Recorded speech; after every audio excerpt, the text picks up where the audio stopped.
ડભોઈ શહેર અને તાલુકામાં હોળી પર્વની ભવ્ય ઉજવણી ઉત્સાહભરી અને ભક્તિમય ઉજવણી કરવામાં આવી હતી। ફાગણ સુદ પૂનમના પવિત્ર દિવસે તાલુકા તેમજ નગર વિસ્તારમાં વિવિધ સ્થળોએ હોલિકા દહનના કાર્યક્રમો યોજાયા હતા, જેમાં ભાવિ ભક્તોની ભારે ભીડ ઉમટી પડી હતી। સમગ્ર ડભોઈ પંથક ભક્તિ ઉલ્લાસ અને ધાર્મિક આસ્થાના રંગોમાં રંગાઈ ગયો હતો।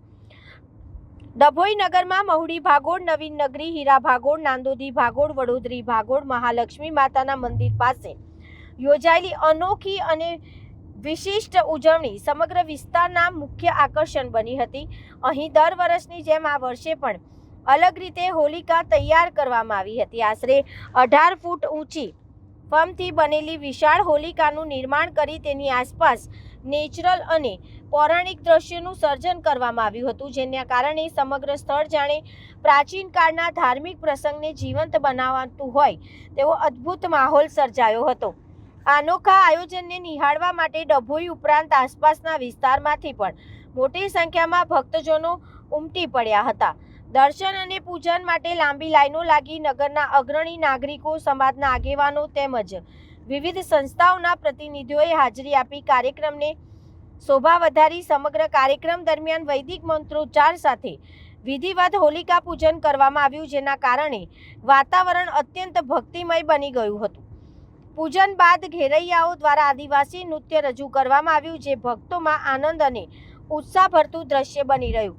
ઢોલ નગારા અને પરંપરાગત વાદ્યોની ધ્વનિ સાથે સમગ્ર પરિસર ભક્તિમય અને આનંદથી ગુંજતો રહ્યો।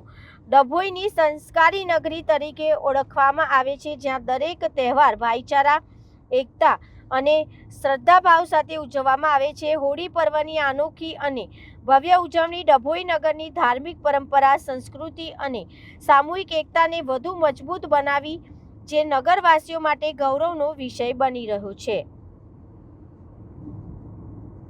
આજ રોજ ફાગણ સુદ પૂનમના દિવસે હોળી મનાવવામાં આવે છે અને હોળી ગામમાં, શહેરમાં, શેરીએ હોળી કરવામાં આવે છે અને હોળી માતા માટે જે બધા છાન છે, લાકડા છે અને બધું પતંગો આ તે બધું ભેગું કરી અને હોળી માતાને સાંજે પૂજા કરવામાં આવે છે અને પૂજામાં ધાની, ખજૂર, કેરી બધું ચડાવી અને પ્રદક્ષિણા ફરી અને હોળી માતાની પૂજા કરે છે। અને હોળીનું મહત્વ જુઓ તો વિષ્ણુ ભગવાનનો ભક્ત પ્રહલાદ છે, તો વિષ્ણુ ભગવાનના ભક્ત પ્રહલાદ છે, એમની બેન હોળી માતામાં અંદર પ્રહલાદને લઈ અને જે નાશ કરવા માંગતા હતા, તો અસુરોનો નાશ થાય છે અને ભગવાનનો વિજય થયો।